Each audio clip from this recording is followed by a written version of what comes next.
Bueno, hoy tengo el placer de contar con la presencia de Carla Salazar. Carla es directora para Flaxo Costa Rica e investigadora en la UNED nos vas a contar, nos vas a ampliar sobre qué temas puntualmente.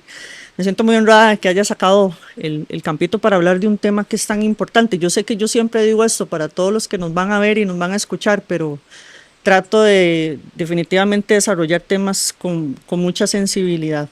Y el tema de la mujer y el tema de género siempre es muy especial. Entonces, bienvenida, Carla. Muchas gracias y más bien a usted el agradecimiento por la invitación a este espacio. Me parece muy útil para reflexionar sobre temas que nos competen como sociedad y como mujeres. Así es, muchas gracias.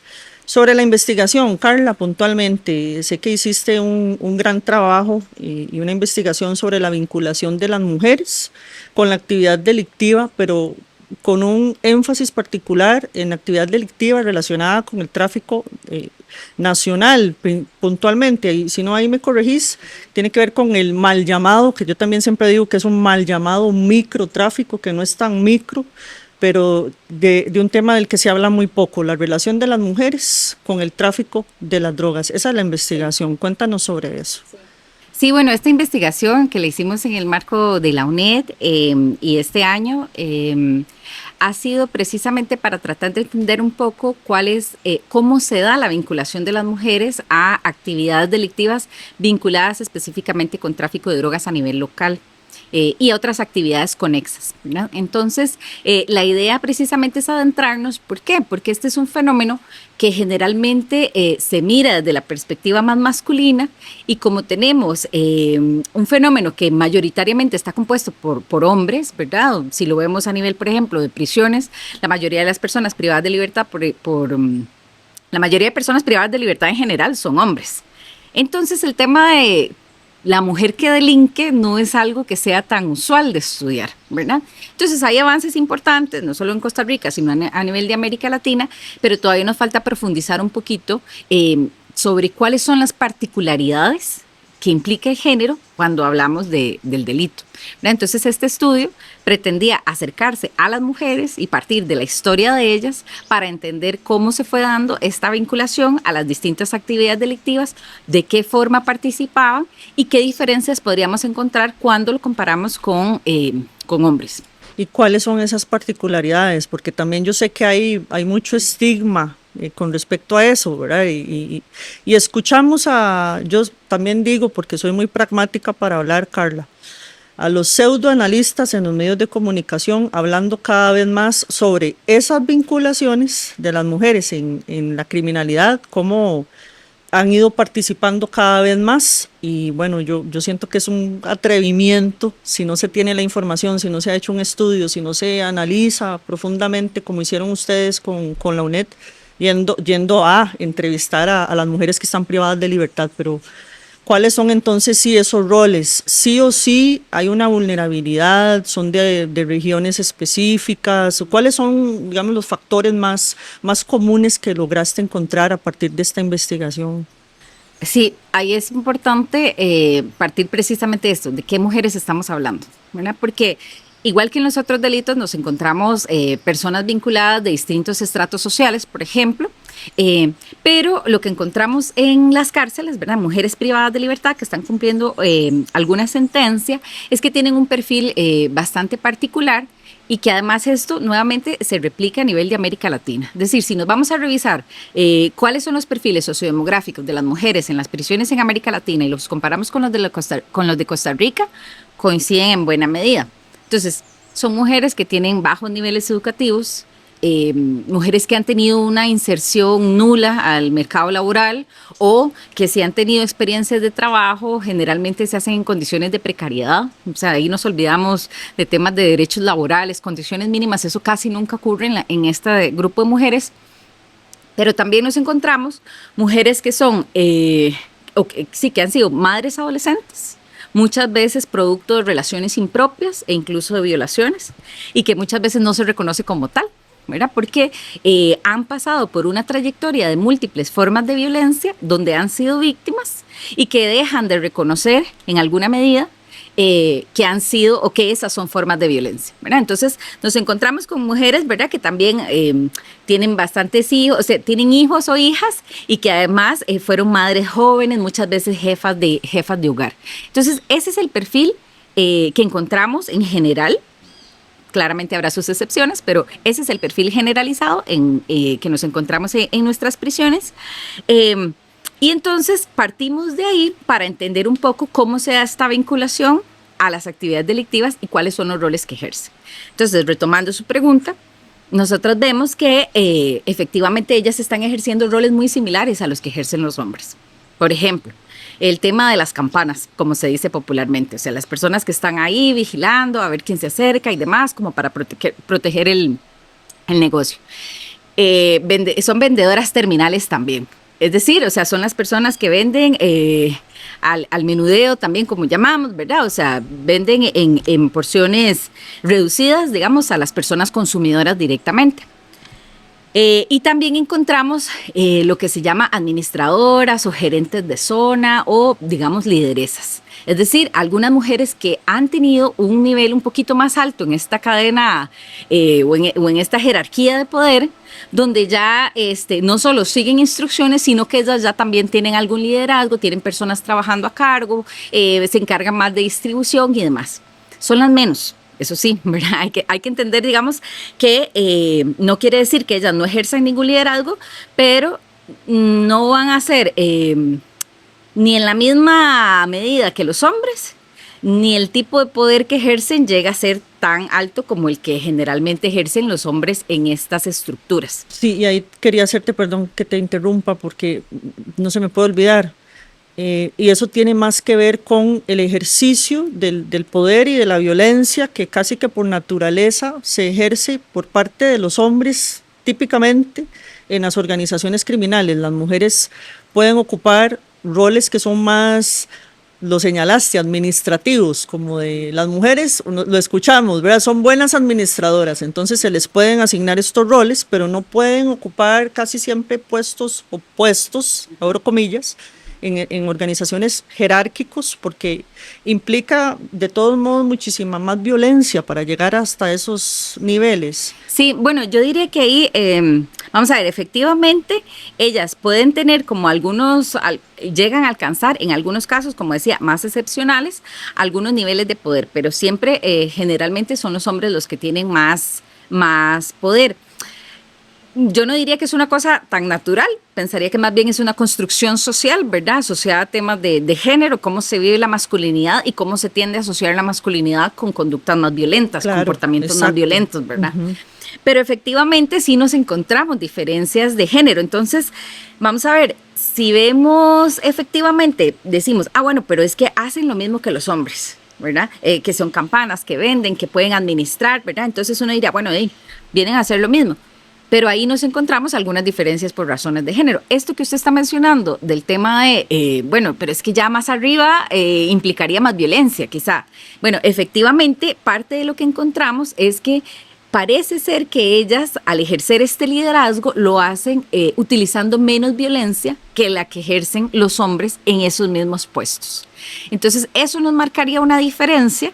Habría que estudiar aún más, este estudio no llegó a eso para entender, bueno, cómo logran consolidar su legitimidad dentro de estas organizaciones, cómo logran girar instrucciones sin necesidad de utilizar la violencia, o si es que de repente hay formas más sutiles de violencia que se utilizan y que tal vez no se están percibiendo como violencia. Esas son nuevas preguntas de investigación, sí, ¿verdad? Muy interesante. Ajá. Porque también es como cómo logran llegar ahí, porque además van a girar órdenes a un grupo que normalmente está lleno de varones. Que va a tener tanto otras mujeres, pero principalmente hombres, porque generalmente nos encontramos acá mayoría de hombres. Entonces, pero es interesante porque en las distintas entrevistas o con las mujeres que trabajé, que ejercen ya algún nivel de liderazgo, hacían énfasis en yo no cometo injusticias, yo no uso la violencia, ¿verdad? Y así explícitamente, tal cual, yo no voy con eso, básicamente. Entonces ahí es como muy interesante porque, y de verdad que es una nueva pregunta y esperamos desarrollar esta investigación el próximo año para ver cómo es que llegan a legitimar ese poder, ¿verdad? O sea, cómo es que entonces ¿O qué marca la diferencia? ¿Por qué un hombre? Porque, digamos, la violencia es el mecanismo casi que por default en este tipo de organizaciones para ejercer poder, ¿no? Entonces, ¿cómo es que ellas logran ejercer cierto nivel de poder sin hacer uso de la violencia? ¿O es que hay otras formas de violencia que no se están percibiendo como tal? ¿Verdad? Entonces, habría que entrar un poquito más a entender, ¿verdad?, cómo se construye ese liderazgo, pero lo que sí sale como un hallazgo clave es que entonces ejercen el mismo tipo de actividades, pero utilizando menos violencia. Y otro elemento que también usted mencionó, que está relacionado con esto de la estrategia, o sea, ¿por qué las mujeres llegan a administrar este tipo de actividades o de negocios, si lo queremos llamar así? Y es que precisamente se las reconoce como más estratégicas.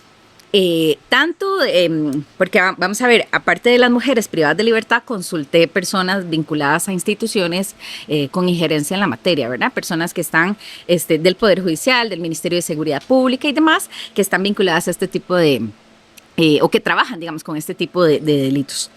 Y entonces esa característica sobresale. O sea, las mujeres tienen una visión más estratégica, más herramientas de administración para gestionar el negocio. Entonces, ahí hay un tema muy interesante porque es como, de algún modo, incluso cuando hay, por ejemplo, grupos, consideremos estos grupos familiares o lo que se llaman los medios, ¿verdad?, las narcofamilias y demás. Entonces, muchas veces quizá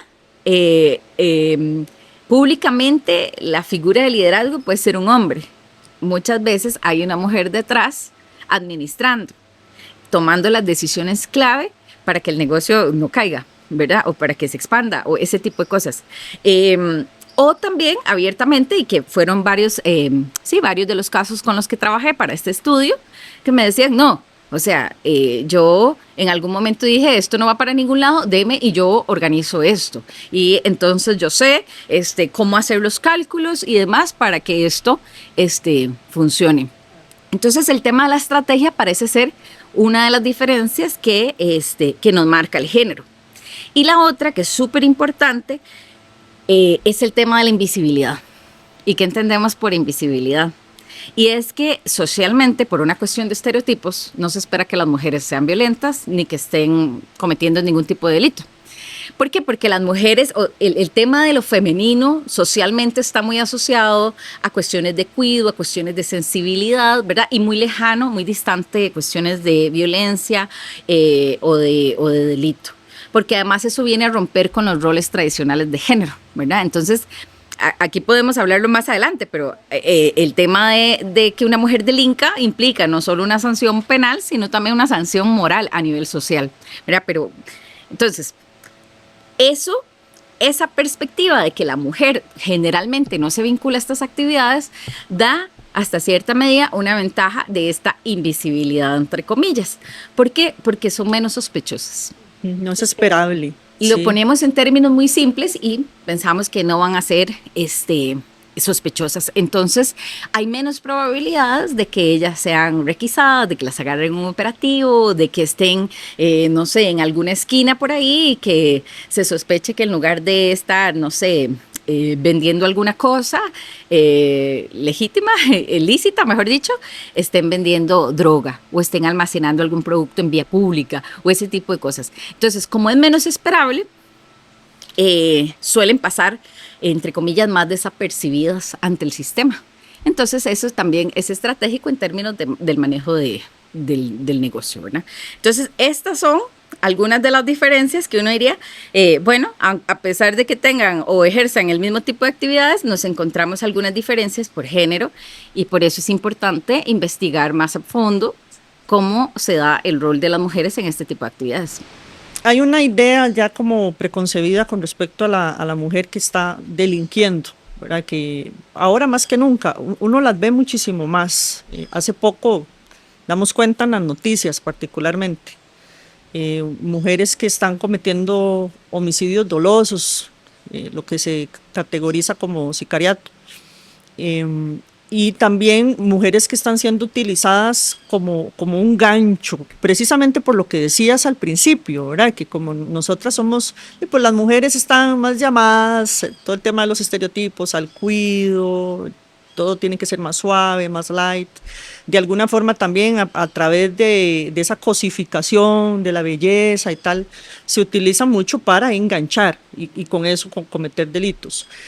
Muchísimas de las mujeres, y supongo que en la investigación se ve, tal cual son utilizadas, bueno, también ya lo explicaste, que hay roles que son importantes dentro de las organizaciones, por eso que tenemos de que somos típicamente mucho más organizadas o con el dinero, con las finanzas, y además porque tiene una lógica también empresarial de negocios, como no, deme, yo me encargo.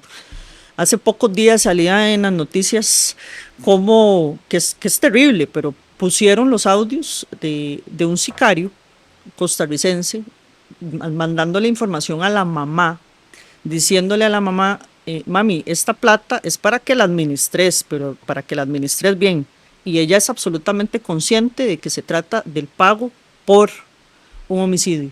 Entonces, hay también, ¿verdad? Hay una complicidad de las mujeres en organizaciones criminales, o no en una organización per se, sino dentro del delito, porque el esposo comete delito, la pareja comete delito, el hijo comete delito, y yo recibo ese dinero o permito que lleguen dineros que son lo que conocemos popularmente como dinero sucio también.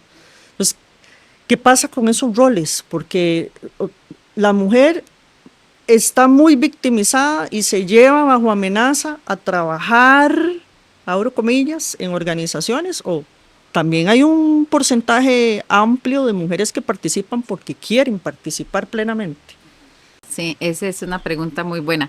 Y ahí entran dos cosas para analizar. Uno tiene que ver con las causas, o sea, cómo se vinculan las mujeres, pero la otra tiene que ver con la agencia. Es decir, la agencia a mí lo que me viene a decir es más o menos cuál es el poder de decisión que tienen las mujeres ante cierta situación, ¿verdad? Entonces, para cambiar el curso, por ejemplo, de alguna situación, de ciertas circunstancias.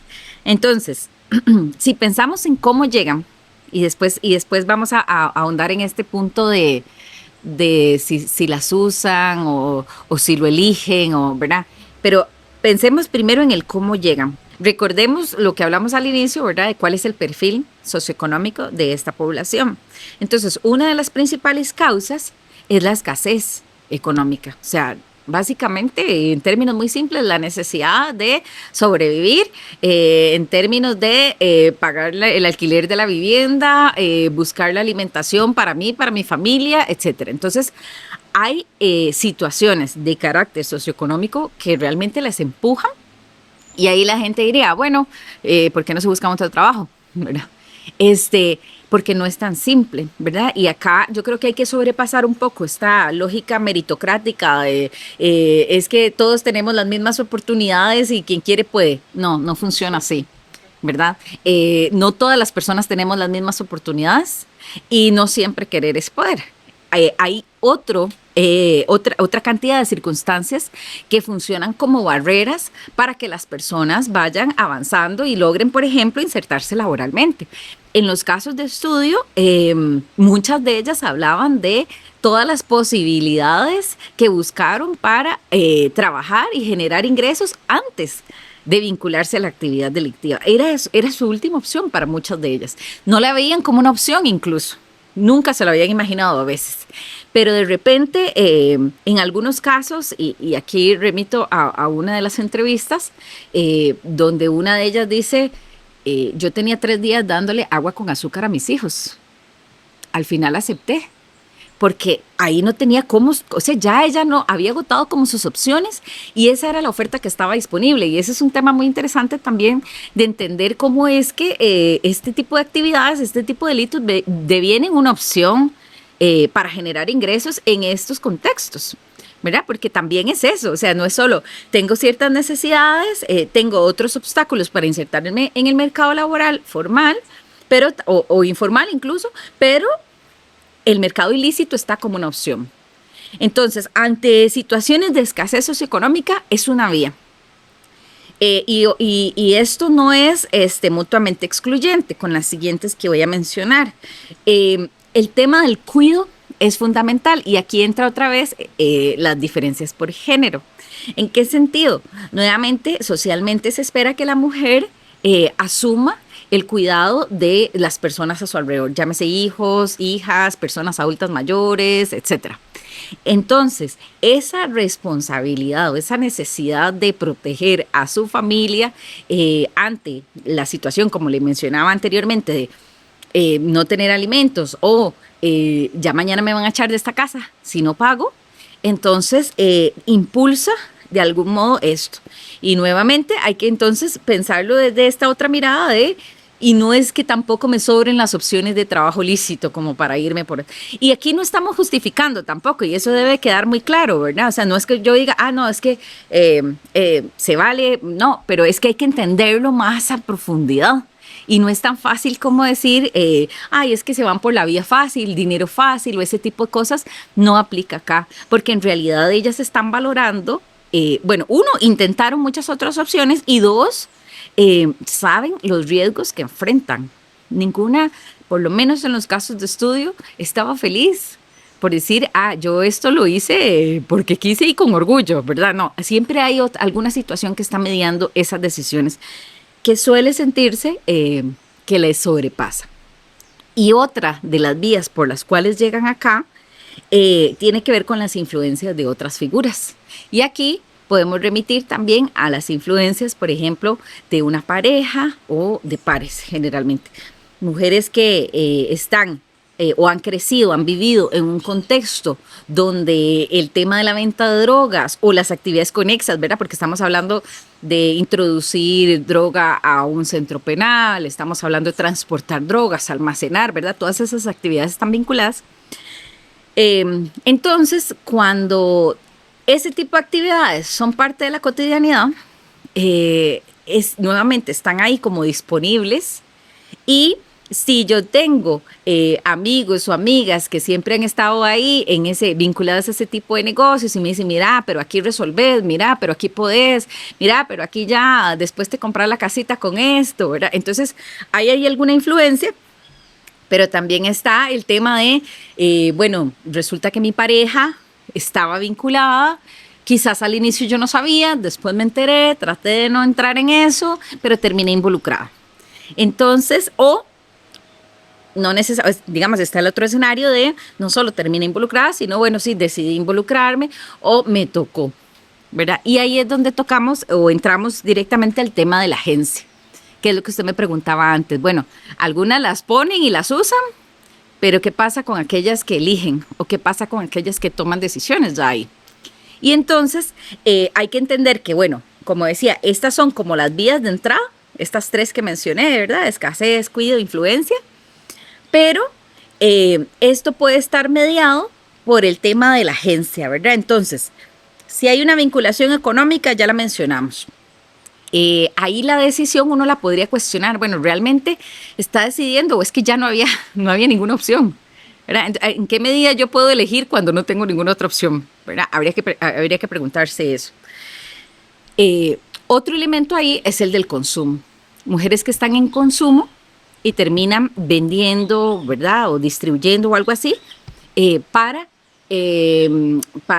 financiar su consumo, muchas veces ya con niveles de adicción. Entonces, ahí vemos que hay que matizar, hay que entenderlo desde otra perspectiva. ¿Por qué? Porque ya lo que está mediando es una enfermedad, ¿verdad? Que es una cuestión de adicción, que ya tenemos que verlo como desde una perspectiva de salud pública y que ya tenemos que ver que tampoco hay una decisión tan clara, porque al final es el organismo en un síndrome de abstinencia diciendo necesito cualquier cosa para consumir algo más. Entonces, de algún modo esto es otra forma que hace que las mujeres estén vinculadas a este tipo de actividades, algunas, ¿verdad? Las que tienen esta práctica de consumo, pero que nuevamente uno se cuestionaría, yo decido, cuando en realidad ya no estoy logrando controlar la adicción, ¿verdad? Hay un tema ahí también que cuestionar. Pero también, y aquí entramos ya a estas diferencias que tal vez son un poco más sutiles entre lo que podríamos llamar coerción y coacción, ¿verdad? Y ahí podríamos entonces nuevamente preguntarnos el tema de ¿hay una decisión o no hay una decisión para vincularse? ¿Por qué? nos encontramos casos donde está esta vía de convencimiento, de coerción, donde uno diría, hubo un caso de los que estudié que me pareció muy ilustrativo en este sentido y también muy impresionante, muy significativo, porque es una persona adulta que nunca ha estado vinculada a este tipo de actividades, ni ha consumido nada en su vida, ni nada por el estilo, pero es una señora que debe pagar el alquiler de su vivienda, eh, es sola en el sentido, digamos, no comparte gastos con ningún familiar, no tiene pareja, no tiene hijos, etcétera. Y entonces en alguna de esas se topa con algunas personas que le ofrecen esta posibilidad, no de entrada. El negocio inicial era otro tipo, lícito. Y después le ofrecen la posibilidad de vender. Pero ojo que los argumentos pueden ser, vamos a ver, o sea, hablan incluso de cuestiones de la dignidad de las personas, ¿verdad? Una vejez digna. Pero también están hablando de, algunas personas decían, por ejemplo, para hacer ciertas reparaciones básicas en la casa, poner las divisiones de los cuartos, cosas así que entonces ahí usted dice, bueno, efectivamente tomaron la decisión porque pensaron que esa era una forma de resolver. Tal vez entonces ya no esta lógica de inmediatez socioeconómica, ¿verdad? De sobrevivencia inmediata, pero aún así estamos hablando de cosas muy básicas, como la vivienda, por ejemplo. Y entonces está esta idea, ¿verdad? O este convencimiento de que a través de esta actividad yo puedo resolver eso, pero nada más. Y no hay esta aspiración de opulencias, y no hay esta aspiración de riquezas, y me voy a convertir en la narco, ¿verdad? Tal, no es eso. Es resolver lo más básico. Es resolver lo básico, ¿verdad? Entonces, ahí uno dice, bueno, sí, hay una decisión. Ahí no tenían una amenaza por medio. Ahí tenían comida para el día siguiente y para otros días.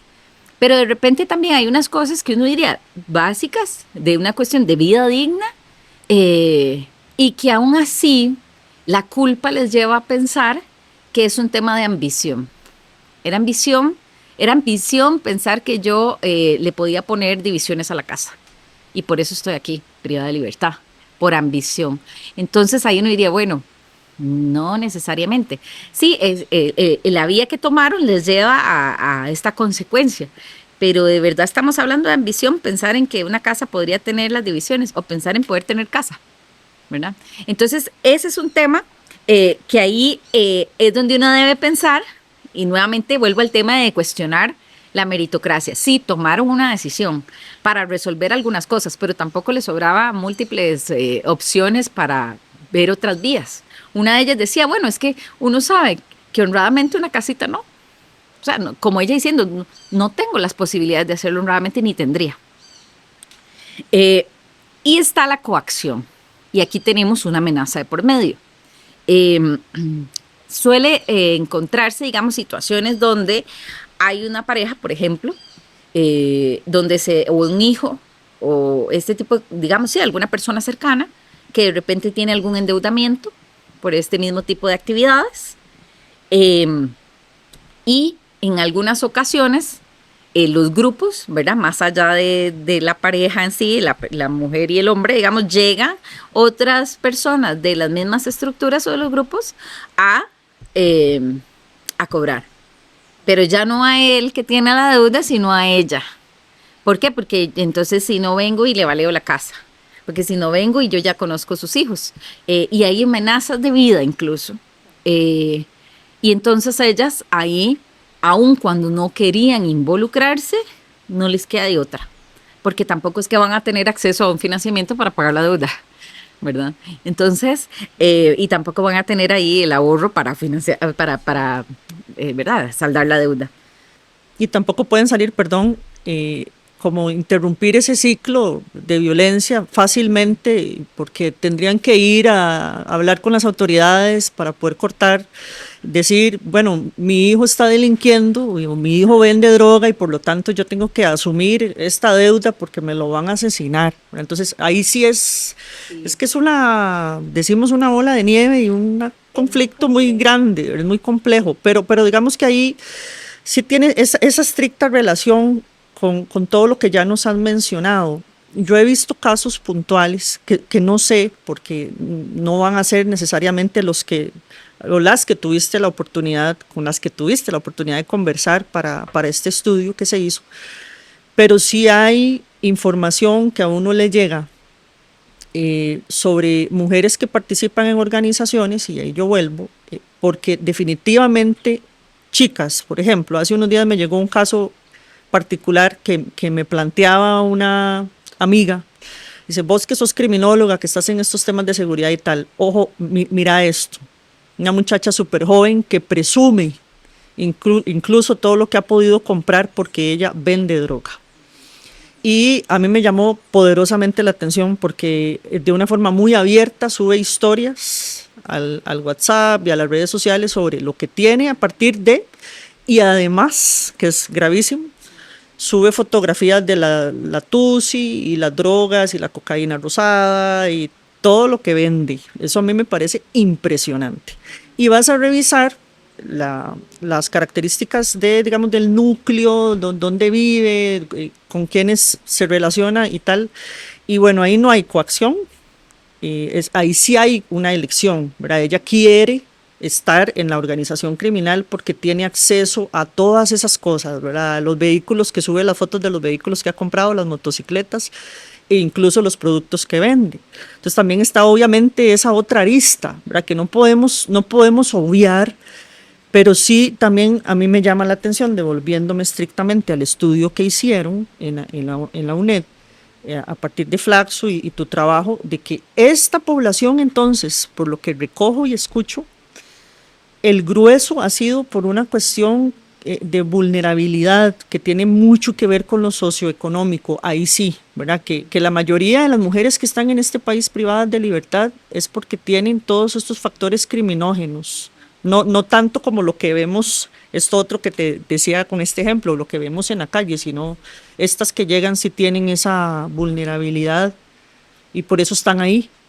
Sí, creo que esta palabra es clave, ¿verdad? La vulnerabilidad, y además hay que pensar, si retomamos como la historia de vida de estas mujeres, lo que mencionaba al inicio, ¿verdad? Hay un continuum de violencias, ¿verdad? Desde la infancia, en los contextos familiares, en los contextos comunitarios, posteriormente en contextos de pareja, ahora en contextos de privación de libertad.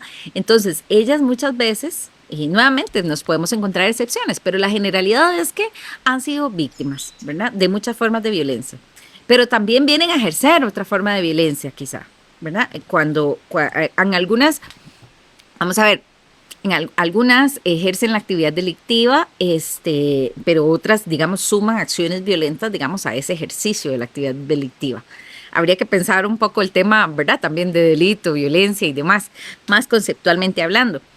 Pero esto que usted dice es muy importante porque cuando hablamos de cómo terminan vinculándose, ¿verdad? Y volviendo al tema de la agencia, para efectos analíticos yo lo dividí como en dos momentos. El cómo se vinculan, momento 1, y qué pasa cuando se sostienen en la actividad, que sería como el momento 2. Entonces, ese momento 1 ya lo revisamos, ¿verdad? Y en buena medida el tema socioeconómico está ahí presente y les empuja de una u otra forma, ¿verdad? Generalmente. Pero ¿qué pasa cuando ellas ya se sostienen en este tipo de actividades? Bueno, no fue una vez, no fue para resolver lo de la comida de mañana. Entonces, ¿será que la agencia ahí es la misma o será que nos encontramos otras formas? Y ahí vuelvo a lo que usted mencionaba antes, aquellas mujeres que las ponen y que las usan. Aquí le llamamos instrumentos, las mujeres instrumento, ¿verdad? Entonces, ellas ya se quedaron en el negocio, por decirlo así, de forma relativamente sostenida en el tiempo, y lo que hacen es seguir instrucciones con muy pocas o nulas posibilidades de decisión. Es decir, usted va, vende esto y me lo trae y ya. Y hay muy poca vinculación a las estructuras criminales. Vamos a ver, en términos estrictos uno diría, no, sí hay, porque bueno, que es el último eslabón y demás, ajá. Pero ellas no necesariamente se sienten parte de un grupo criminal, de una organización criminal. No necesariamente se sienten parte de una banda de venta de drogas o de una narcofamilia, ¿verdad? No necesariamente se sienten parte de un grupo. ellas lo ven como una cosa que hacen más de forma incluso aislada, a veces esporádica, nuevamente para resolver así relativamente la inmediatez, pero de forma más sostenida en el tiempo, ya como una opción ahí, pero sin poder hacer mucho más que eso. Y eso tiene que ver, Carla, porque como no ejercen tanto, lo decías al principio, los roles de aquella violencia per se, entonces algunas probablemente dirán, bueno, yo no sentí que estaba ejerciendo, Ajá, ¿verdad? que no formo parte de No aquella formo, estructura criminal. claro, Ven en las noticias y ellas no se sienten representadas ahí, pero también porque ellas no ven como ese vínculo, o sea, ellas no se sienten parte de, no están tomando decisiones. Ellas dicen, no, yo no estoy ejerciendo violencia contra nadie, yo voy, vendo, o aquí desde mi casa vendo y ya, y eso es todo lo que hago.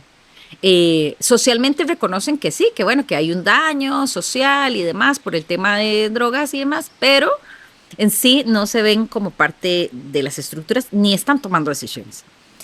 Pero nos encontramos, y nuevamente estos son casos más excepcionales, las que sí pueden tomar algunas decisiones. Quizá, no sé porque no he estudiado ese caso que usted menciona, pero quizás ande por ahí, ¿verdad?